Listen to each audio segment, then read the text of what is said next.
Hello students, this video is the continuation of my previous video on cerebrum. In my previous video, I described the external features of the cerebrum. Okay, it has three surfaces, four borders and three poles. Okay, so there are three surfaces, there are four borders and there are three poles. Okay, so the surfaces, if you see in this diagram, the surfaces of the cerebrum is the superolateral surface, which consists of lot of sulci and gyri. This is the medial surface, which consists of lateral ventricles, the third ventricle, the fourth ventricle. So it consists of cavities which are present, the ventricles, and it consists of C-shaped corpus callosum. The inferior surface is consisting of two parts. The anterior part is the orbital surface and the posterior part is the tentorial surface. Okay, so this were the surfaces of the cerebrum. Okay, now I'll go to the borders of the cerebrum. There are three borders. Basically there are four borders, but one border is divided into two. So we'll see. The first border I'll show you is the superomedial border. You can see this is between superolateral surface and the medial surface, separating both the surfaces. The next border is the inferolateral border, which is separating the superolateral surface from the inferior surface. Okay, and the third border is the inferomedial border. Okay, the third border is the inferomedial border. Okay, this border consists of two parts. So this is the first, this is the second, and the two parts of the inferomedial border. So total it becomes four borders. So inferomedial border is divided into medial orbital border and medial occipital border. This is the medial orbital border and medial occipital border. Now you all know the inferior surface is divided into anterior. Okay, it is divided into anterior part and the posterior part. The anterior part is the orbital surface. The anterior part is the orbital surface and the posterior is the tentorial surface. So the inferomedial border is divided into medial orbital border. So that is present between the medial surface and the orbital surface of the inferior surface. And the next classification of the inferomedial border is the medial occipital border. Okay, so this is the medial orbital border between the medial surface and the orbital surface of the inferior surface, or the orbital part of the inferior surface.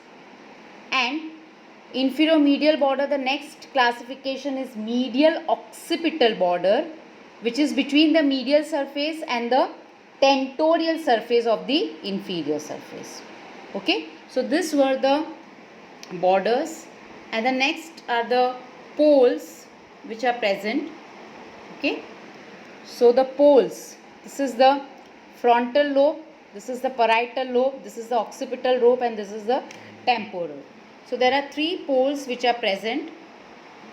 Okay, the poles are the frontal pole, which is anterior. Okay, posteriorly is the occipital pole. Okay, and next is the temporal pole, which is between the frontal and occipital. So you can see here in this diagram, this is the frontal pole, anterior. This is the back side, this is the occipital pole, this is, and here would be the temporal pole between the frontal and the occipital pole. Okay, so there are three poles which are present. So here is the diagram. There is frontal pole, occipital pole, and the temporal pole. Frontal pole is anterior, occipital pole is posterior, and temporal pole is between the frontal and the occipital. Okay, so we'll proceed further. The sulci and the gyri, the grey matter, that is the cerebral cortex. So there is grey matter in the cerebral cortex, there are raised areas which are known as gyri, and the depressed areas which are known as the sulci. So this also I have explained in detail. Now the lobes of the cerebral hemispheres, there are 4 lobes. Okay, the 4 lobes which are present are the frontal lobe, okay, the parietal lobe, the occipital lobes, and the temporal lobe. So frontal lobe, parietal lobes, occipital lobe, and the temporal. So these are the 4 lobes which are present. Okay, the central sulcus. So there is one sulcus which is present, which is known as the central sulcus. So this is the central sulcus. So this central sulcus is present on the superolateral surface of the cerebrum. So this is present on the superolateral surface of the cerebrum. See, this is the central sulcus which is present on the superolateral surface of the cerebrum. Okay, it runs obliquely downwards, okay, and forwards. It is going downwards and forwards. Okay, it ends about just the posterior rami of the lateral sulcus. So if you see here, this is the lateral sulcus. So it is ending at the posterior rami of the lateral sulcus. So this is the central sulcus which is ending on the posterior rami of the lateral sulcus. Okay, so if you see this diagram, this is the central sulcus, frontal lobe. So this is the central sulcus which is present on the superolateral surface of the cerebrum. It runs obliquely downwards and forwards, and it ends at the posterior rami of the lateral sulcus. So this is the posterior rami of the lateral sulcus where it is ending.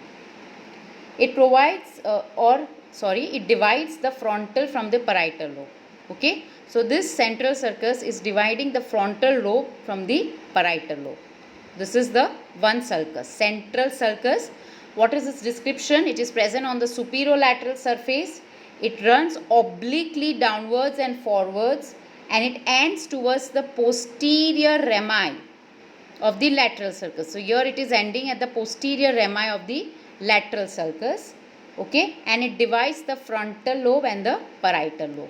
So it is present between the frontal and the parietal. You can see here. The next is the lateral sulcus. This is the lateral sulcus. It divides the temporal lobe. It will divide the temporal lobe from the frontal and the parietal lobe. So it is between temporal lobe, frontal lobe, and the parietal lobe. So it is dividing. Okay, it divides the temporal lobe from the parietal and the from the frontal and the parietal lobe. So dividing the temporal lobe from the frontal and the parietal lobe. So this is the lateral sulcus, dividing the temporal lobe from the frontal and the parietal lobe. The next sulcus, okay, very important sulcus, is the parieto-occipital sulcus. So the next sulcus is the parieto-occipital sulcus. If you see here in the diagram, this is the parieto-occipital sulcus. So this sulcus is dividing the parietal lobe from the occipital lobe. So there are 3 sulci, very major sulci, which are present on the surfaces of the cerebrum are central sulcus, which is running downwards, forwards, and obliquely and reach the posterior rami of the lateral sulcus. It is dividing the frontal lobe from the parietal lobe. It is present between the frontal and the parietal lobe. The next sulci is the lateral sulcus. It is dividing the temporal lobe from the frontal and the parietal lobe.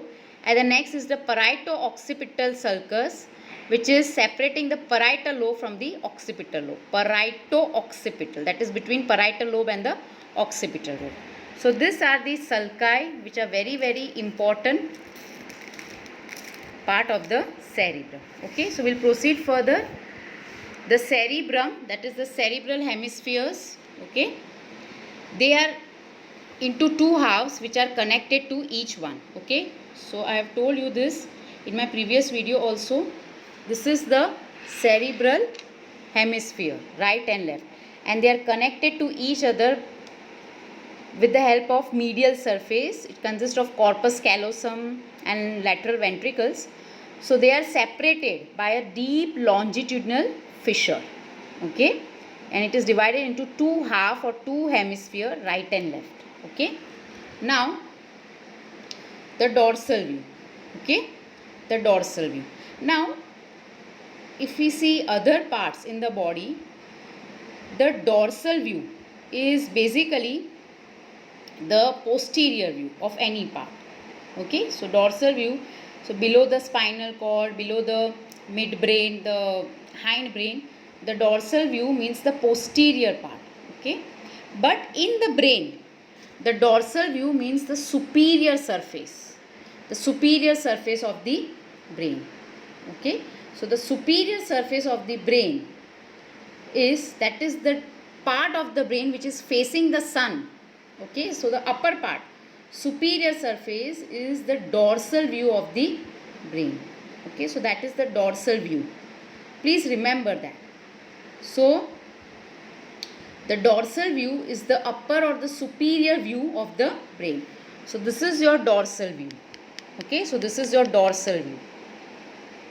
So dorsal view is not the posterior view, but in brain it is the upper view, the superior surface. If you look from above the brain, so this is the dorsal view.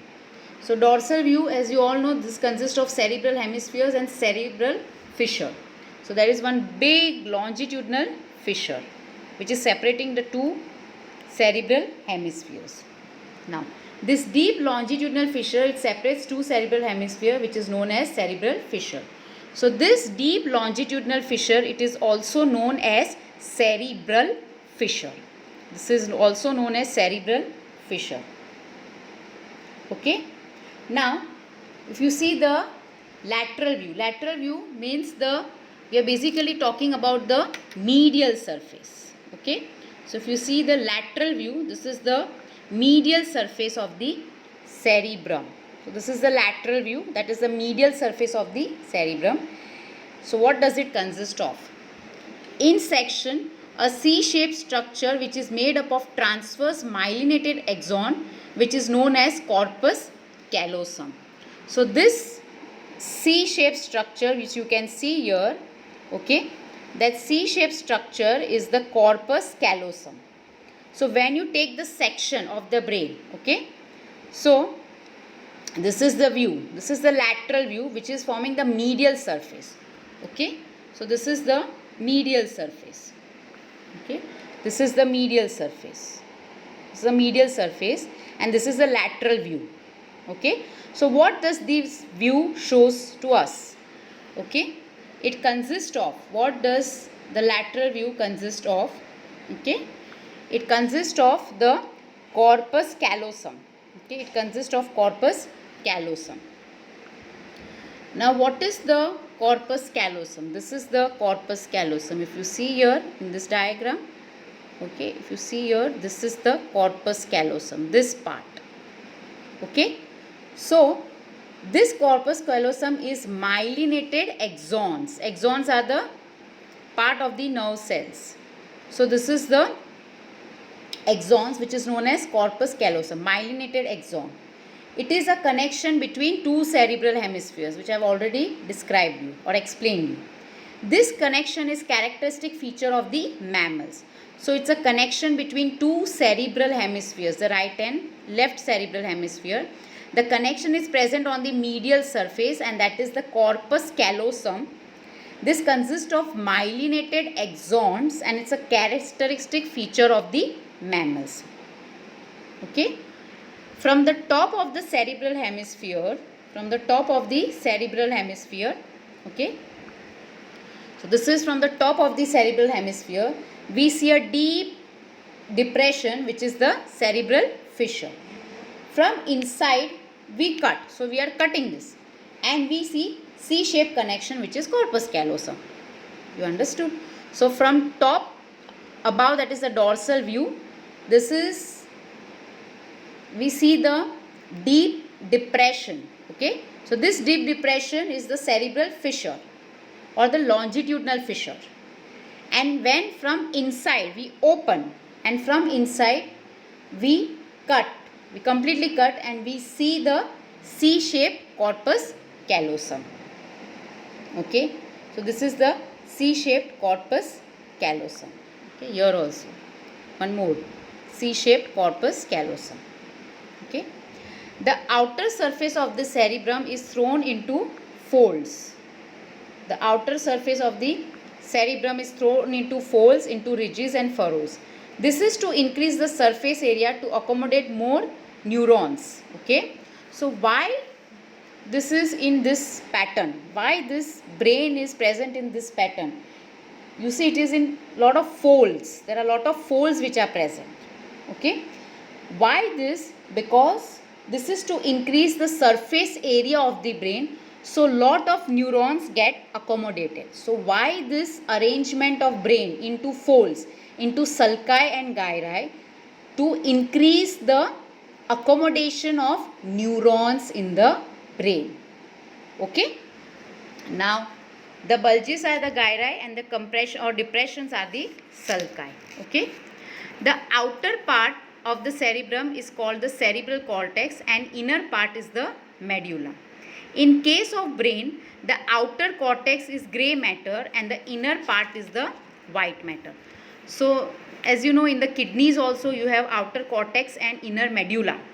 Same way in the brain there is outer part which is known as the cortex. Okay, the outer part which is known as the cortex. Okay, and the inner part is known as the medulla. So outer part, this is the outer part which is the cortex. So outer part is known as the cortex. Okay, and the inner part, so this becomes the inner part. The outer part is the cortex and inner is the medulla. Okay, now what is the main thing is the outer part of the brain, okay, is grey matter and the inner part is the white matter. So from outer, if you look the brain, it is grey matter, and when you open the brain, when you cut and you see open, it is white matter. Now the grey matter, this grey matter, that is the outer part, has the cell body of the neurons, and the white matter, that is the inner part, has axons of the neuron located. Okay, so this is the diagram of a cell neuron. Okay, so this is the cell body with nucleus and dendrites, and this is the axon. Now what I said, outer part of the cerebral cortex is known as outer part of the cerebrum is known as cerebral cortex and the inner is the medulla. So cortex has the grey matter.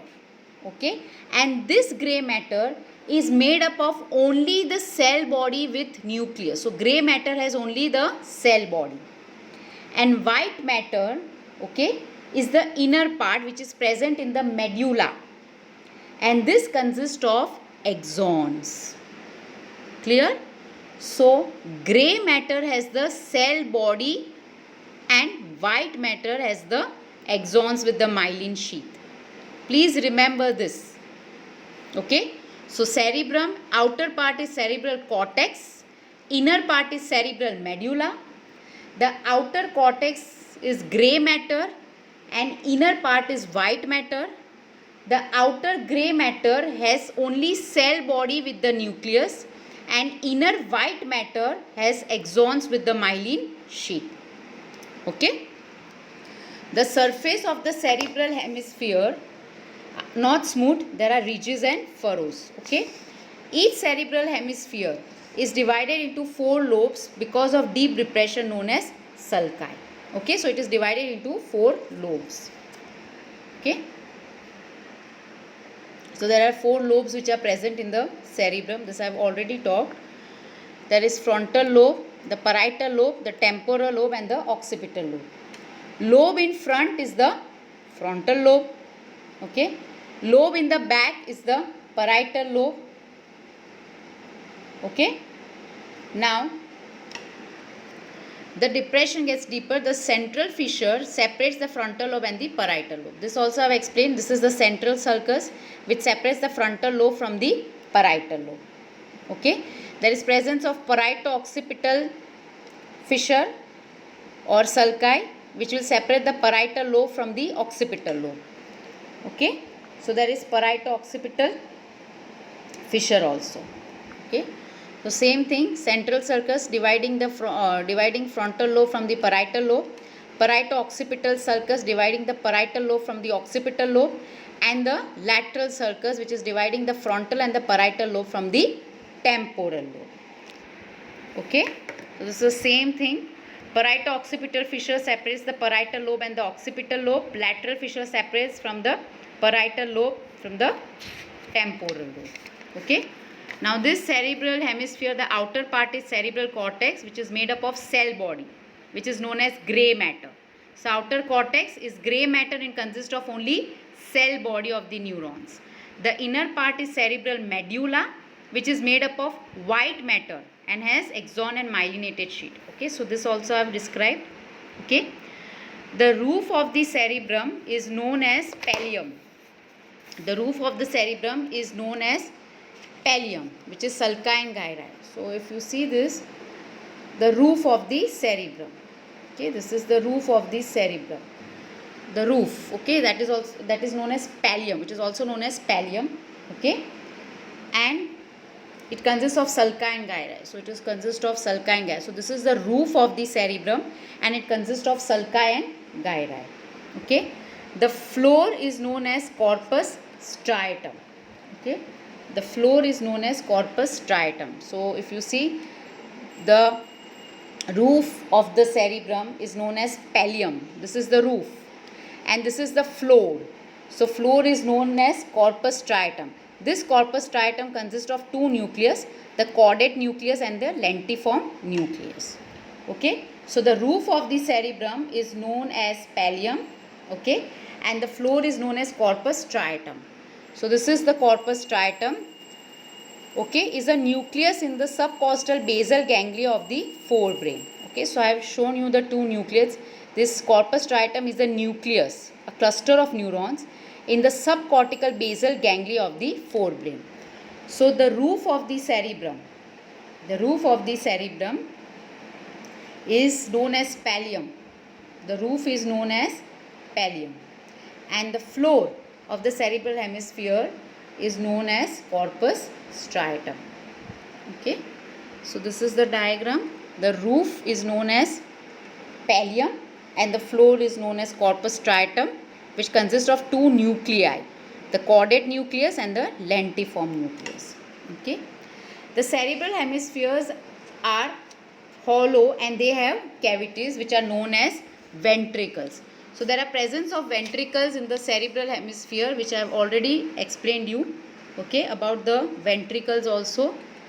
So these are the lateral ventricles. There is right and left ventricles, lateral ventricles, which is connected to the third ventricle with the help of interventricular foramina. Okay, connecting the lateral and the third ventricle, and the third ventricle is connected to the fourth ventricle with the help of cerebral aqueduct. So it's a connection. So there is cavities which are present, which are known as ventricles. Okay, if we cut this dorsal surface, we are going to see the outer part, that is the cerebral cortex, and inner to the cerebral cortex is cerebral medulla. So I have explained you this, the dorsal surface, the outer surface, this is the cortex. Okay, and when you cut, then the inner part is the medulla. Okay, cavity found in the cerebral hemispheres are called as lateral ventricles or parocele. Okay, right cerebral hemisphere, right ventricle, which is known as first ventricle. Left cerebral hemisphere, left ventricle, which is known as the second ventricles. Okay, this right and left ventricles open into third ventricle. So the right and left ventricles are the lateral ventricles of the brain, and they open into the third ventricle, which is in diencephalon. Okay, so the right and left ventricles, they open into the third ventricle, which is present in the diencephalon, that is thalamus, hypothalamus, epithalamus. Okay, there is a common opening through this, which is known as interventricular foramen or foramen of Monro. Okay, and the third ventricle opens into the fourth ventricle by the cerebral aqueduct, and this fourth ventricle is present near the pons and the cerebellum, that is the hindbrain. Okay, so this was all about the external features of the cerebrum. Okay, in my next video I will talk about each lobes of the cerebrum and the sulci and the gyri present in each lobes. That is the frontal lobe, the parietal lobe, the occipital lobe and the temporal lobe. Thank you, students.